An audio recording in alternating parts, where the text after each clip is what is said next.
Well, my family and I love to camp. Well, I take it. I love to camp. My kids love to camp. Colleen, yeah, kinda. She puts up with us. And we have camped all over the great state of Michigan, but one camping trip in particular stands out. And that was our trip to Fisherman's Island State Park.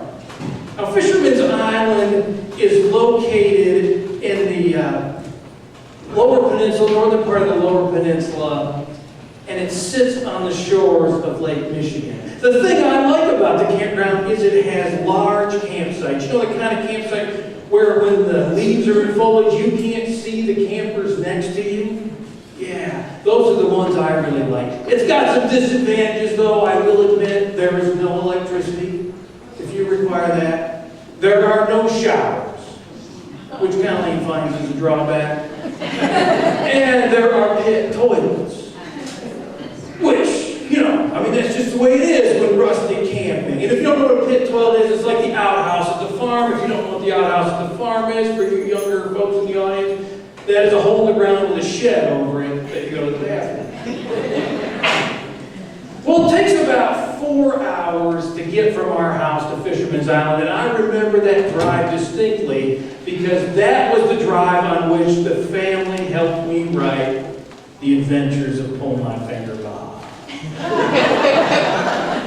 You know, it's a story set in the Old West where disputes are settled not with guns, but by farting. And the kids all come up with the characters' names. There's Fartin' Frank, and Rancid Roy, Poopin' Patty, Flatulent Francine. She's one of the evil dudes. My favorite character, though, is Sheriff Mark. Sheriff Skid Mark.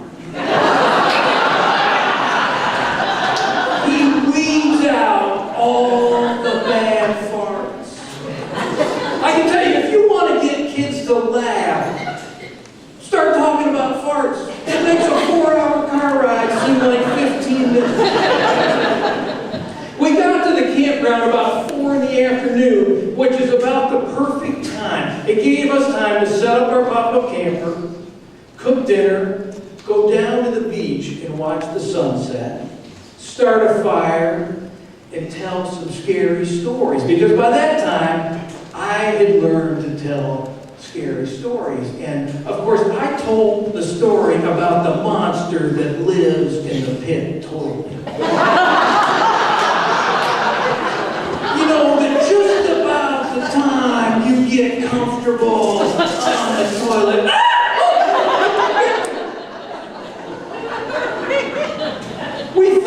We fixed some s'mores after that, and you know, if you've ever at camp, we fixed some pies, cherry pies in a pie iron, and had a wonderful time. But after that, nature called for me. And I have to tell you this, I hate pit toilets.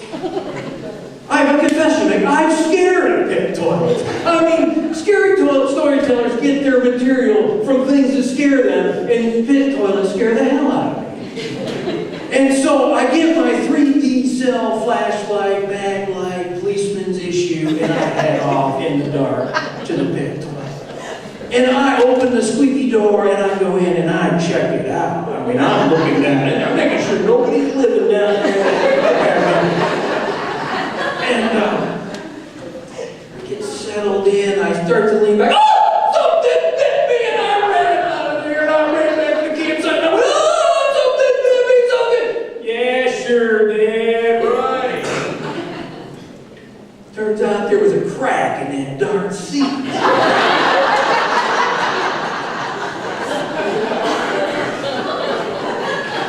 I don't care what it was, whatever it was, it cured me for 3 days. I did not have to go again. The next day, we went to the beach at the campground, had a wonderful time, fixed dinner, dinner, and then we went into the town of Charlevoix to have some ice cream and to do a little shopping. And we had a really nice time there. We rolled back into the campground just after dark, and as we rolled into the campground, the ranger stuck her head in the window of the car and said, "We want you folks to be careful because we have spotted a bear in camp." And at which time Maureen in the back seat, 6 years old, went, "Ah!" And I gotta tell you, it took me 25 minutes to talk to Maureen and how a bear cannot get into a pop-up camper.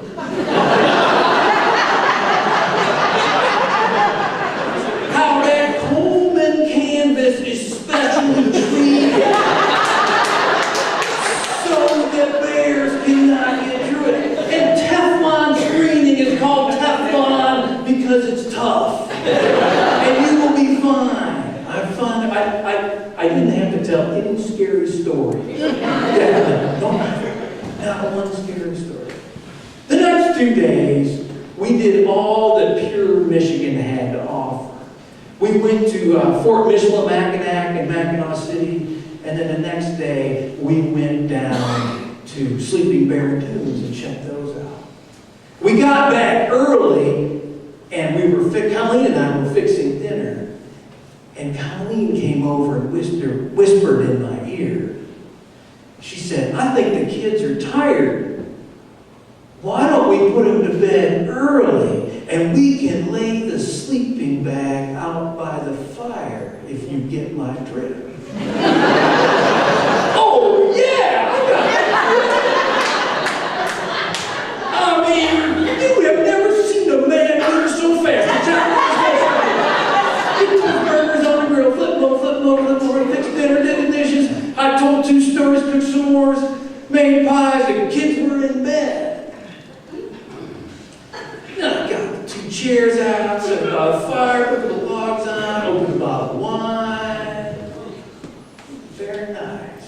About a half hour later, after we were sure those kids were asleep, we dragged the sleeping bag out of that camper, laid it next to the fire, and climbed in.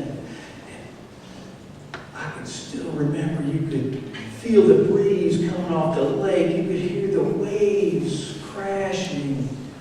The cool air on one side of your bare skin and the warm fire on the other.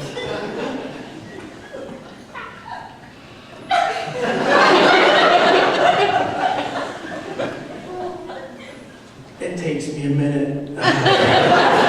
Things were heating up nicely. The fire was really cooking. And that's when we heard it.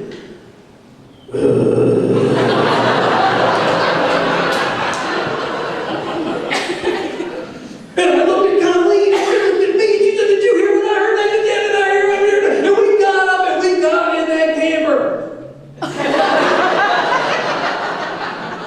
That was no raccoon growl. That was no possum growl. That was no coyote growl. That was a bear growl. I had never even heard a bear growl. And I know that 10 feet away from me, something making a guttural noise like that was trying to warn me that it was about to eat me. We got in the camper and we looked out that window for 25 minutes trying to figure out where that bear went. Never saw it again. For the men in the audience, I want you to know, I did try to rekindle the fire.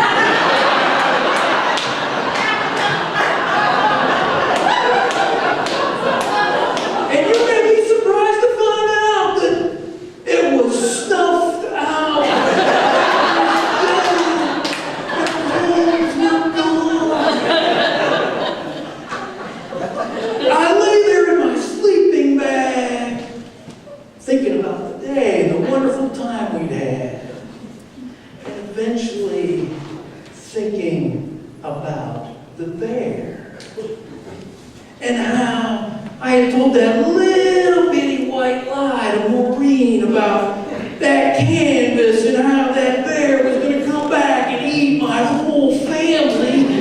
Tear through that screen and that Teflon, there was no way. I got nervous, laying there thinking about it. And then nature called.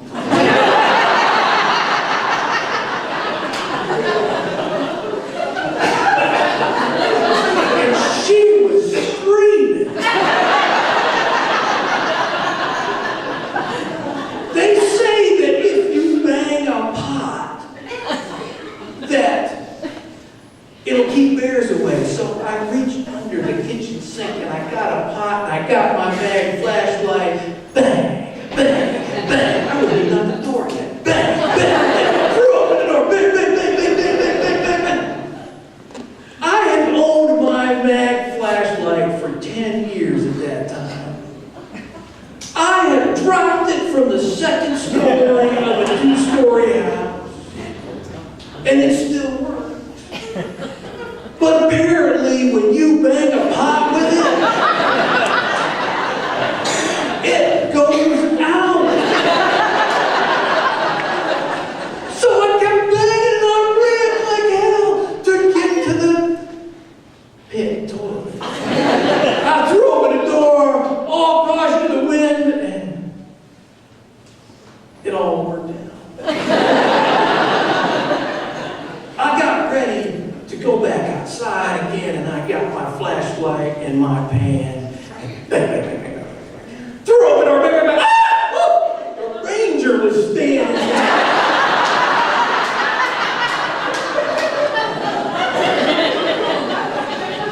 It turns out they don't like it when you bang at 11:30 at night in the state park. He escorted me back to my campsite and he tucked me in bed. Told me it would be okay. My family still loves to camp.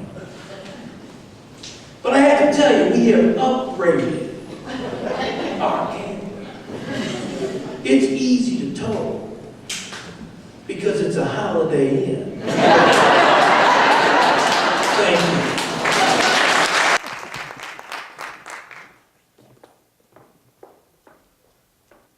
When I awoke that Sunday morning, there were cop cars in my park. The park next to our house on Edgebrook Drive in Lansing. My parents had moved there when I was 4 years old, and the neighborhood was a kid's paradise. First off, we had 30 kids ages 3 to 10 within a 1-block radius of my house. There was always somebody to play with. You would just go knock on the door and they would come out and play. And if you couldn't find anybody, you would go to the Gorman's house. The Gormans had 9 kids. And there you didn't knock on the door, you just walked into the kitchen and you just said, "Is Chris here? Can he play?" It was a wonderful place. The only problem we had was that the neighborhood had this network of mothers and old ladies that watched our every move. It was like there were security cameras on every corner. There was Mrs. Warren's across the street from the park. There was Mrs. Gorman by the highway. There was Mrs. Blount down by the pond. And then there was interspersings of old women like Mrs. Reichert. Mrs. Reichert was the sweetest old lady that lived kitty corner from our house, 2 doors up.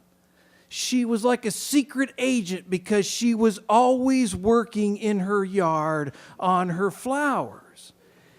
We didn't pay that much attention to her, but if you did go up and talk to her or help her in the yard, she would give you candy or cookies. And the secret agent part, that was because she would never call your mother directly. She would call another mother who would then call your mother. But what made our neighborhood perfect was the park that sat next to our house. And those woods were my favorite place because it was the only place in the neighborhood that was not covered by the Mother and Old Lady Network. We played hide and seek in the woods. We played capture the flag. When we were, between the ages of 8 and 10, we would build tree forts. And that was joy for us. We would walk through the neighborhood to the local hardware store and buy a pound of nails. You remember when you could buy a pound of nails and they would scoop them up out of the bin and weigh them and then put them in a bag. And then we would go to everybody's house and scrounge as much lumber as we could, and we would drag it into the woods and build a tree fort. We called it our park because we spent most of our time there. But I distinctly remember that Sunday morning when the cop cars were in the park. They were parked on our baseball diamond. There was crime scene tape around the woods. And the cops came around door to door and questioned everybody, wanted to know if we'd seen anything strange. They said they had found something in the creek, our creek. The incident that happened that day in the park transformed our neighborhood. All of the parents and the neighbors decided that the park would be a safer place if the woods were cleaned out. So armed with chainsaws and hedge clippers, the neighborhood went to work. Every bush was removed from the park, every sapling cut down, and every tree trimmed as high as a chainsaw would reach. And then we dragged all the brush up the hill into the field and started to burn it. It was like we were burning a witch. It wasn't going to do any good, but we just felt like we had to do something. And now I could stand in my backyard and I could see clearly into the woods. All that was left was the bones of the woods. I could see clearly all the way to the other side, to the sidewalk on the other side. And I could see that spot. I could see the spot where he had dragged Mrs. Reichard off the sidewalk and into the woods. I could see the spot next to the tree where he had wrapped the rope around her neck and strangled her.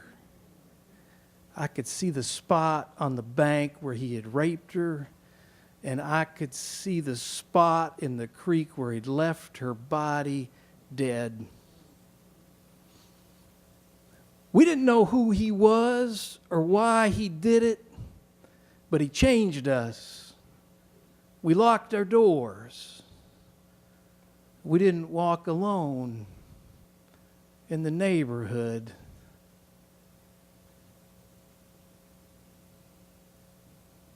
And it just scared everybody. It was on that date, October 19th, 1980, that Miss Edna Reichard, my 77-year-old neighbor, became the first murder victim of one of Michigan's most vicious serial killers. I was 17 years old when it happened, but it scared the hell out of me. We just didn't know at the time that he was going after old women. We just knew that he had killed Mrs. Reichard, and that, I guess I was convinced I might be next. It was like a demarcation line for me between my childhood and adulthood. That moment when you realize that bad things sometimes happen in your paradise.